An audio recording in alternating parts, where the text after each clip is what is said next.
بسم الله الرحمن الرحيم. الحمد لله رب العالمين، والصلاة والسلام على نبينا محمد وعلى آله وصحبه أجمعين. الحديث الخامس والثلاثون عن أبي جعفر محمد بن علي بن الحسن بن علي بن أبي طالب رضي الله عنه أنه كان وهو وأبوه عند جابر بن عبد الله وعنده قوم فسألوه عن الغسل فقال يكفيك ساع، فقال رجل ما يكفيني، فقال جابر كان يكفي من هو أوفر منك شعرا وخير منك يريد رسول الله صلى الله عليه وسلم ثم أمنا في ثوب. وفي لفظ كان النبي صلى الله عليه وسلم يفرغ الماء على رأسه ثلاثا. قال المصنف الرجل الذي قال ما يكفيني هو الحسن بن محمد بن علي بن أبي طالب أبوه محمد بن الحنفية. باب التيمم. الحديث السادس والثلاثون عن عمران بن حسين رضي الله عنه أن رسول الله صلى الله عليه وسلم رأى رجلا معتزلا لم يصلي في القوم فقال يا فلان ما منعك أن تصلي في القوم؟ فقال يا رسول الله أصابتني جنابة ولا ماء، فقال عليك بالسعيد فإنه يكفيك. الحديث السابع والثلاثون عن عمار بن ياسر رضي الله عنهما قال بعثني رسول الله صلى الله عليه وسلم في حاجة فأجنبت فلم أجد الماء فتمرغت في السعيد كما تمرغ الدابة، ثم أتيت النبي صلى الله عليه وسلم فذكرت ذلك له فقال إنما كان يكفيك أن تقول بيديك هكذا، ثم ضرب بيديه الأرض ضربة واحدة ثم مسح الشمال على اليمين وظاهر كفيه ووجهه. تین حدیثیں پڑھی گئی ہیں. اب الحمدللہ جنابت کے مسائل ختم ہو گئے تقریباً، اور آخری حدیث اس باب سے آج آئے گی کتنے پانی سے غسل کریں. اور ہم لوگ جن ایام سے گزر رہے ہیں وہ ایام تشریق کا آخری دن تھا.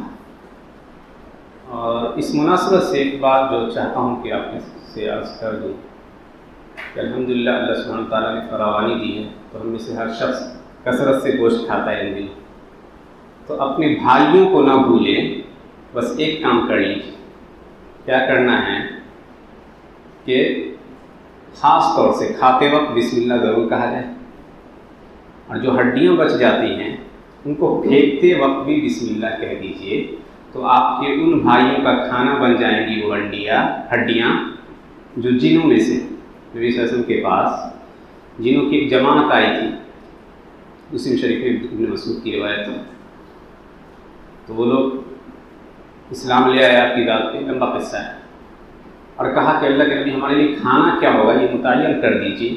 تو کہا لکم کل عظم ذکر اسم اللہ علیہ، تمہارے لیے ہر وہ ہڈی جس پہ اللہ کا نام لیا گیا ہے جائز ہے کہ تم اسے کھاؤ.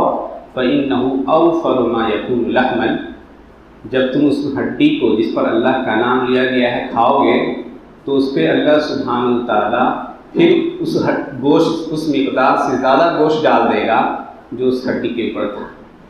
تو صرف بسم اللہ کہنے کی ضرورت ہے. تو اگر ذبح کرتے وقت عموماً بسم اللہ لوگ کہتے ہیں، کھاتے وقت بھی خاص خیال رکھیے کہ بسم اللہ کہیے. بھول جاتے ہیں، درمیان میں یاد آتا ہے تو بسم اللہ اولہ آخرہ جیسے کہ مشہور ہے. اور تیسری جگہ جب ان ہڈیوں کو خاص طور سے خواتین سے کہہ دیا جائے کہ جب آپ کچرے کے اس میں ڈالتی ہیں تو بسم اللہ کہہ کے ڈال دیجیے، وہ ان جنوں کے لیے جو مسلمان ہیں ان کے لیے کھانے کا سامان ہو جائے. اگر بسم اللہ نہیں کیجیے گا تو کافر جن اسے کھا لے، جیسے کہ بعض حدیثوں کے اندر یہ بات ہے. علی کل حال 35ویں نمبر کی حدیث ہے.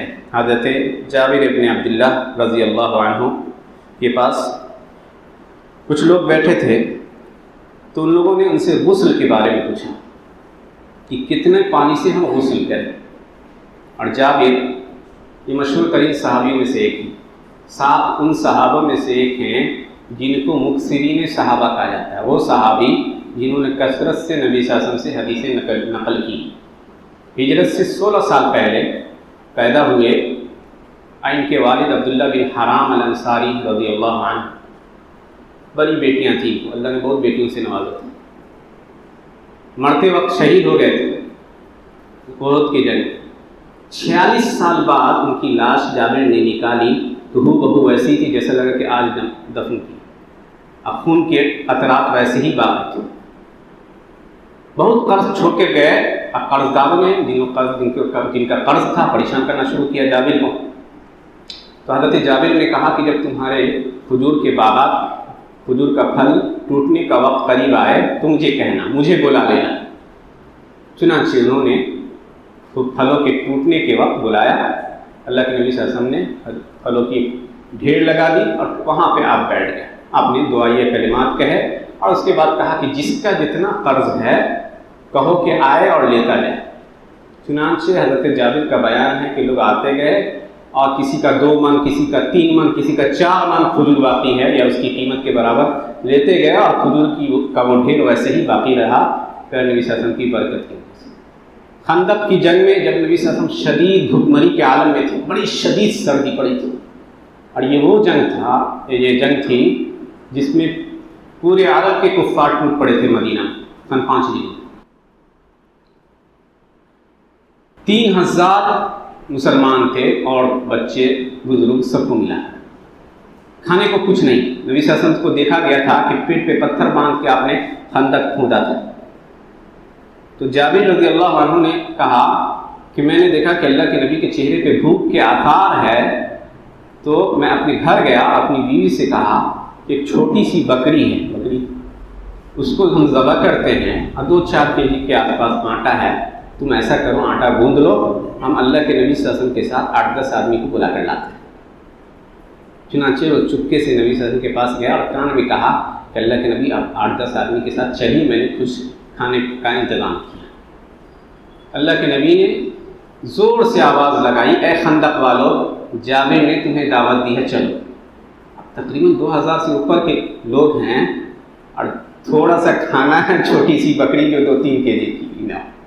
کہا کہ اب تو میری حالت خراب تھی کہ گھر میں ڈانٹ سنوں گا اپنی بیوی سے، اور شرمندگی یہ ہے کہ کیا پتہ یہ کھانا کافی ہو گئے. اللہ کے نبی نے کہا کہ رکو، جو دیگچی ہے، جو ہانڈی چڑھی ہوئی ہے، اس کو اسی پر رہنے دینا اور آٹے کو ویسے ہی ڈھکے رہنا، میں آتا ہوں کچھ دعا پڑھوں گا. چنانچہ اللہ کے نبی صلی اللہ علیہ وسلم آئے اور برکت کی دعا کی. چنانچہ وہ کہتے ہیں کہ لوگ آتے گئے گروپ کی شکل میں اور کھاتے گئے اور ہانڈی ویسے ہی جوش مارتی رہی اور آٹا ویسے ہی باقی رہا، یہاں تک کہ سارے لوگ آسودہ ہو کے لوٹ گئے اور اتنا ہی کھانا باقی رہا. یہ بڑے بزرگ صحابیوں میں سے ایک ہیں. سن 74 یا 73 میں کہا جاتا ہے ان کی وفات ہوئی. اخیر عمر میں نابینا ہو گئے تھے، اندھے ہو گئے تھے. 1540 حدیث اللہ کے نبی صلی اللہ علیہ وسلم سے کوٹ کرتے ہیں. کہتے ہیں کہ لوگوں نے ان سے پوچھا کہ کتنے پانی سے غسل کریں، تو کہا کہ 1 سا کافی. اور 1 سا آپ جانتے ہیں کہ 2.5 سے 3 کیجی کے آس پاس یا 3 لیٹر کہہ دیجئے. تو 3 لیٹر سے کہا اس شخص کو کہ غسل کر سکتے ہو. مقدار دیکھیے. تو ایک شخص بیٹھا تھا، اس نے کہا کہ یہ 3 لیٹر پانی تو مجھے کافی نہیں ہوگا اور چاہیے. تو انہوں نے کہا کان یکفی من ہوا اوفر منک شعرا، یہ 3 لیٹر پانی یا 2.5 لیٹر پانی اس ذات کے لیے کافی تھا جو تم سے بڑے بال رکھتے تھے، اللہ کے نبی صلی اللہ علیہ وسلم، اور تم سے بہتر تھا. یعنی نبی صلی اللہ علیہ وسلم کی عادت یہ تھی کہ آپ اکثر 1 سا کے آس پاس سے غسل کیا کرتے تھے اور وضو کرتے تھے ایک مد سے. مد ہوتا ہے 600 ml کہہ دیجیے، 600 ملی گرام، تو آدھا لیٹر سے کچھ اوپر. تو کہا کہ وہ ذات جو اللہ کے نبی صلی اللہ علیہ وسلم ہیں وہ 1 سا سے غسل کر لیا کرتے، اور ہم اور آپ کی حالت کیا ہے کہ 2 سے 3 بالٹی استعمال کرتے. پانی کی بے انتہا کہہ دیجئے اسراف، پانی کی فضول خرچی ہم لوگوں نے اتنی کی ہے کہ اب پانی کہا جاتا ہے کہ بہت جلد ختم ہو جائے. اپنی دربھنگہ یا جس علاقے میں ہم رہ رہے ہیں، نگر نگم نے پلان نکال دیا ہے کہ کچھ سال بعد جو ہے پورے شہر کو سپلائی واٹر ہی چلے گا، انڈر واٹر ختم ہو جائے. 1000 1,500 2,000 لیٹر ایک دن میں آپ خرچ کر دیتے. ذرا سوچیے، یہ ہر گھر کی کہانی، کوئی گھر استثنا نہیں. کم سے کم پانی کفایت کر جاتا ہے تو کم سے کم استعمال کیجیے. اللہ کی بڑی نعمتوں میں سے ایک نعمت ہے. اور صحابہ کرام کو اللہ کے نبی نے بڑی سختی سے تنبیہ کی. چنانچہ ابن ماجہ میں ایک حدیث آتی ہے، حضرت سعد بن ابی وقاص رضی اللہ عنہ کے پاس سے نبی صلی اللہ علیہ وسلم گزرے، دیکھا کہ زیادہ پانی خرچ کر رہے وضو میں. کہا کہ سعد وضو میں اسراف سے کام لیتے ہو، فضول خرچی کرتے. کہا اے اللہ کے نبی، کیا وضو میں فضول خرچی ہے؟ وضو میں بھی؟ کہا ہاں اگرچہ تم بہتے ہوئے نہر کے کنارے ہو پھر بھی وہ فضول خرچی ہی مانی جائے. اور اسی لیے 3 بار سے زیادہ جو وضو میں ہاتھ دھوتا ہے، اللہ کے نبی نے کہا فقد اساء وظلم وتعدى، اس نے ظلم کیا، حد سے تجاوز کیا. تو کتنا پانی ہم اور آپ ضائع کرتے ہیں اس کا اندازہ لگا لیجیے. اللہ نے جتنے انسانوں کو پیدا کیا ہے ان سب کی ضرورتوں کے مطابق ساری چیزیں مہیا کی، بلکہ کہیں اس سے ضرورت سے کہیں زیادہ دی، لیکن انسان لالچی ہے، لالچی. کپڑے کی پیداوار، ایک مثال دے رہے ہیں، بنگلہ دیش کہا جاتا ہے کہ دنیا میں دوسرے نمبر پہ سب سے زیادہ کپڑے کی پیداوار کے لیے ملک جانا جاتا ہے. 1500 ارب لیٹر پانی ہر سال یہ ملک ضائع کرتا ہے. یعنی اتنا پانی کہ ممبئی جیسا شہر سالوں بھر پی سکے. 1500 ارب کپڑے کی تیاری میں. اور وہ کون سا پانی؟ ندی کا نہیں، انڈر واٹر پانی جو زمین سے نکال کر کھینچا جا رہا ہے. 1 kg سوتی کپڑا استعمال کرنے میں وہ 250 لیٹر پانی یوز کرتے ہیں. اب سمجھ جائیے کہ انسانوں نے کتنا ظلم کیا ہے اس کائنات میں رہنے والی دوسری مخلوقات. یہی فساد ہے. فساد یہی ہے، جہاں آپ کو 1 لیٹر 2 لیٹر پانی کافی کر جاتا ہے وہاں 10 لیٹر خرچ کرنے کی ضرورت نہیں ہے. آپ مدینہ گئے ہوں گے جو لوگ حج عمرہ میں، دیکھا ہوگا انہوں نے کہ وضو خانے میں جو ٹنکیاں لگی ہوئی ہے اس سے پانی انتہائی چھوٹی کم مقدار میں نکلتا ہے. جان بوجھ کے انہوں نے رکھا ہے، فورس نہیں ہے، پانی انتہائی ہلکی مقدار میں وہ نکلتا ہے تاکہ اتنا ہی خرچ ہو جتنی ضرورت ہے. لیکن ہم آپ کے ہاں اتنے فورس میں جو ٹنکی چلا کے چھوڑے رہتے ہیں، اللہ کے حساب دینا ہو. اللہ نے کہا قل ارأیتم ان اصبح ماؤکم غورا فمن یأتیکم بماء معین، کہہ دیجئے کہ آپ کا یہ پانی تہنشی ہو جائے، اس کا لیئر گر جائے تو کتنوں ہیوی موٹر لے آئیے نہیں نکال سکتے. اسی لیے اللہ سے ڈریے. خواتین کو خاص طور سے گھر میں اس کی تعلیم دیجیے کہ بے انتہا فضول خرچی پانی کا نہ ہو. یہ اللہ کے ان نعمتوں میں سے ہے جو کثرت سے ضائع کیا جائے، اور اسلام اس نعمت کی حفاظت پہ زور دیتا ہے. اس نعمت کی قدر کیجیے. بہت سارے ممالک ایسے ہیں جہاں لوگ 10 کلومیٹر جا کر پانی لے کے آتے ہیں، صاف و شفاف پانی. آپ کے ہاں اللہ نے آسانی سے میسر کیا ہے تو اس کی قیمت کو سمجھیے. چنانچہ کہا حضرت جابر نے کہ یہ 3 لیٹر پانی اس ذات کے لیے زیادہ کافی تھا جو تم سے زیادہ بہتر تھے اور جن کے بعد تم سے زیادہ بڑے تھے. بہت سارے لوگ کہیں گے کہ ہم کو زیادہ پانی کی ضرورت پڑے گی. وہ چاہتے تھے کہ اللہ کے نبی کو مراد لے رہے تھے. کہا کہ پھر اللہ کے نبی ہماری نماز پڑھاتے 1 کپڑے میں. 1 کپڑے سے مراد علماء نے لکھا کہ صرف ازار میں، یعنی صرف پائجامہ نچلے حصے آپ لنگی پہنے ہوئے ہیں اور نماز پڑھانے کا وقت آ گیا تو کہا کہ ہماری امامت کرتے ہیں.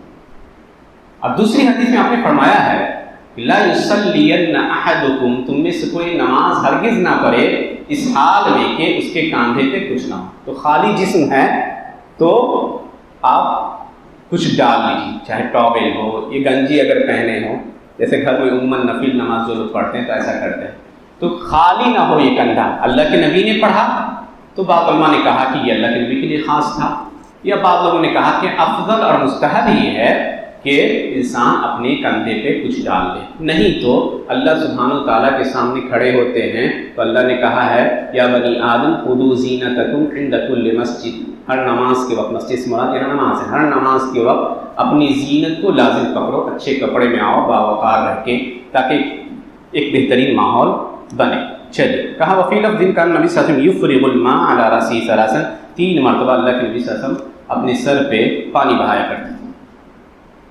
اس سے پتہ چلا کہ جنابت میں غسل کرنا جنابت سے واجب ہے اور کم سے کم پانی استعمال کیا جائے، اور اس پر اپنے بچوں کو، گھر کی خواتین کو عادی بنایا جائے.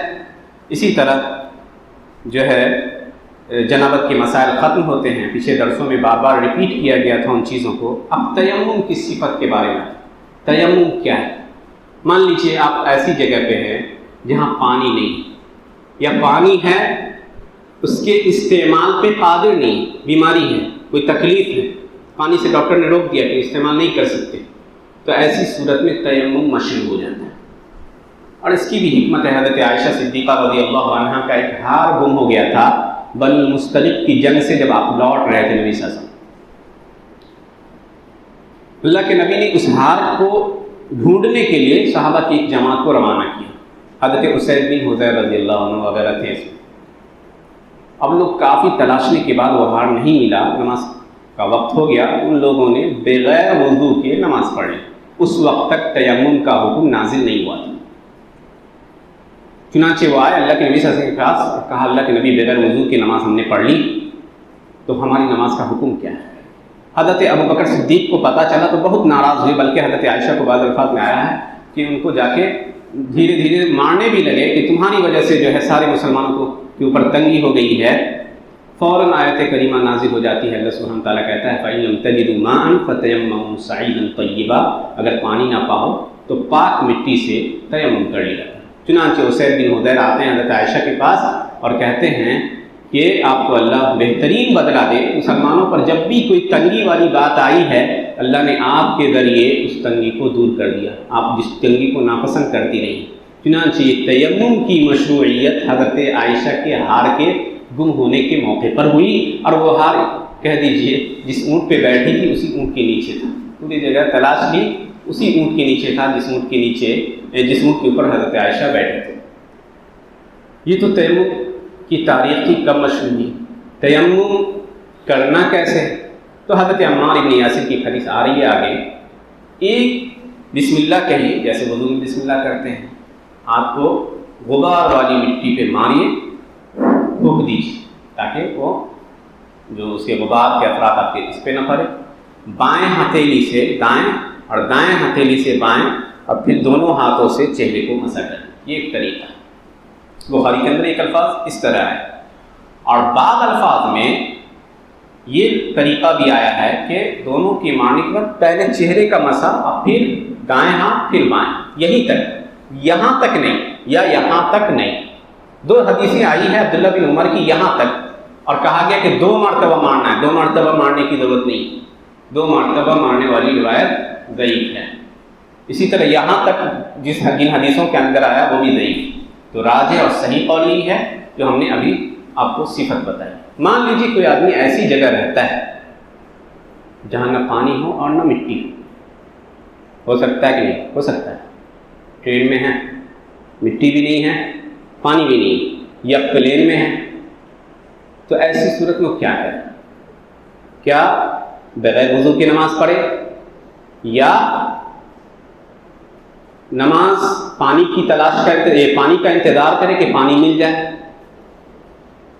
امام بخاری رحمۃ اللہ علیہ نے صحیح بخاری کے اندر ایک باب قائم کیا، باب العادم الماء والتراب، کہ انسان نہ مٹی پا رہا ہے نہ پانی پا رہا ہے، تو ایسی صورت میں وہ کیا کرے گا؟ صحیح اور راجح قول کے مطابق ایسی صورت میں بغیر وضو کے نماز پڑھ لے گا. بغیر وضو کے نماز پڑھ لے گا. اب ایک سوال یہ پیدا ہوتا ہے کہ بغیر وضو کے اس نے نماز تو پڑھ لی، اب پھر جو ہے کچھ دیر بعد اس کو پانی مل گئی، تو کیا اس کے لیے نماز کو لوٹانا اس کے اوپر ضروری ہوگا یا اسی نماز پر اکتفا کر جائے؟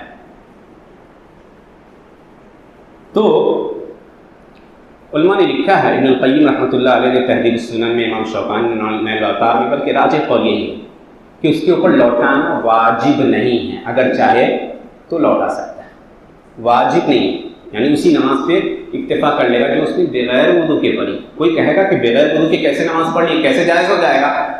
تو یاد رکھیے کہ نماز کی حالت میں شرمگاہ کو ڈھانکنا شرط ہے نماز.